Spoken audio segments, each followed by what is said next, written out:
Hi everyone, and on this lesson you're going to learn to sequence a story.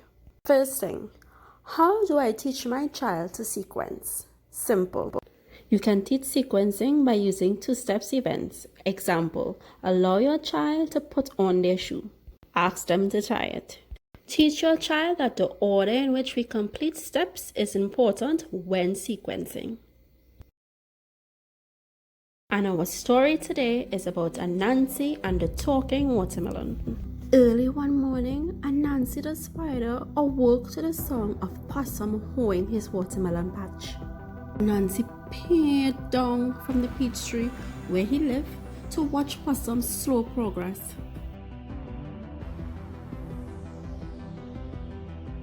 Anansi salivated at the thought of a meal of watermelon, his favorite juicy red fruit.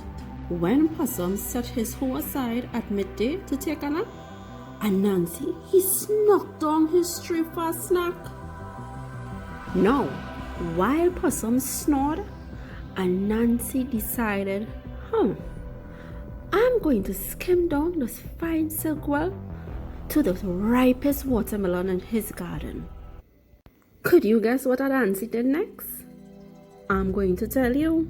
Anansi the spider, a little tricky fella he is, he found a sharp stone to chip away on the melon's rind. Anansi, he made a hole that he could just squeeze into. He gorged himself as the juices slid down his 8 spider legs. Look at Anansi go. He's just digging as deep as he can.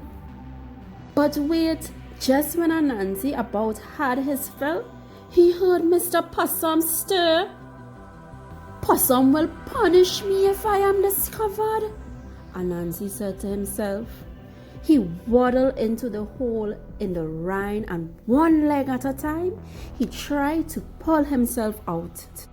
He was so slippery, he couldn't keep his footing. He braced himself against the edge of the hole, but he was too full of fruit that he no longer fit. Oh no, I am stuck, he cried. Now I have to wait until I shrink back to the normal size. Anansi laid his head upon a watermelon seed in the attempt to sleep. He tossed and turned restlessly. This is so boring. What should I do while I wait? Anansi said. As he pondered this next plot, he heard Possum at the far end of the row. I know I will trick this Possum into thinking this melon talks, Anansi said. Possum came scratching with his hoe, and as he heard Anansi melon, he heard a song, quiet as a mouse. Who is that? He said. It is I, the watermelon, Anansi now yelled. How absurd! Watermelons can't talk, Possum said as he cradled the watermelon to his ear. Possum, you have never been a good listener. Watermelons have been talking since before you were born. This was Anansi tricking Mr. Possum. Now, Mr. Possum could not believe his ears, and he cried, Eureka! I must show King Bear and the discovery I have made.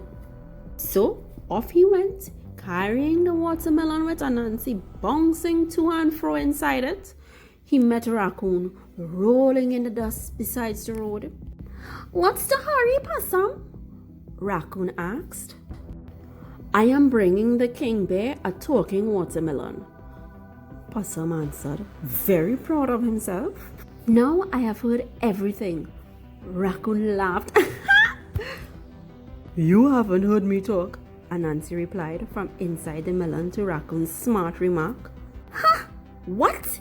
Who said that? Asked Raccoon. I did, said Anansi, really enjoying his trick. You are really silly, Raccoon, for not realizing more than animals have speech. Watermelons are more intelligent than you. Do you believe me now? Asked Possum. Yes, I do, said Raccoon. This smarter-like watermelon is something the king would want to see. Along the path, the king bear's grand den, Possum and Raccoon came upon Gopher, Rat, and Squirrel. They each in turn laughed and pointed fingers until they heard the melon's strange little voice themselves. Before long, they all wanted to hear what the king would say about the oddity. So, off they went. When they arrived, the king, a very grisly-looking bear, had just woken from his afternoon slumber and was a bit grumpy. "What is it?" he growled as the animals bowed before him. Possum placed the watermelon on a tree stump before the king. "What am I to do with this?" the king asked, continuing before anyone had a chance to answer. "I don't need any watermelons. I have acres of my own." The crowd answered, "But this one talks." King Bear refused to believe he had subjects from a garden patch. He demanded that the melon pay respects to him if any animal spoke the truth. The watermelon just sat there for the first time all day. "What kind of joke is this?" the king grumbled. The melon remained silent. "I would be a fool to waste more time waiting to see your treacherous trickery." He snarled at the frightened animals. "You would be a fool not to wait," piped up Anansi from inside the melon. "Only a fool thinks watermelons can talk." "Fool? Fool?" King Bear roared. "How dare you call me a foul name?"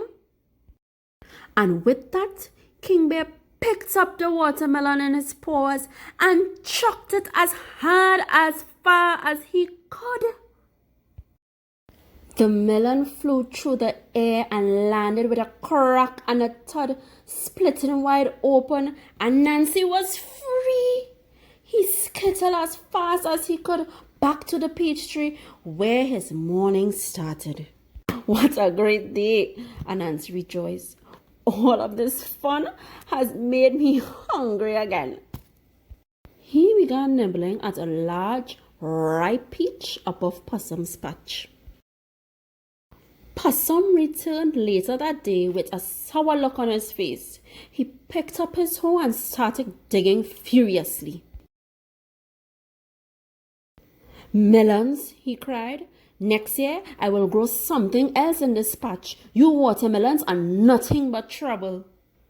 "Perhaps you should grow more peaches," Anansi said with a mouthful of fuzzy fruit. The king is sure to listen to the peach. Hi, my loves, and don't forget to subscribe, thumbs up, and share the video. Bye.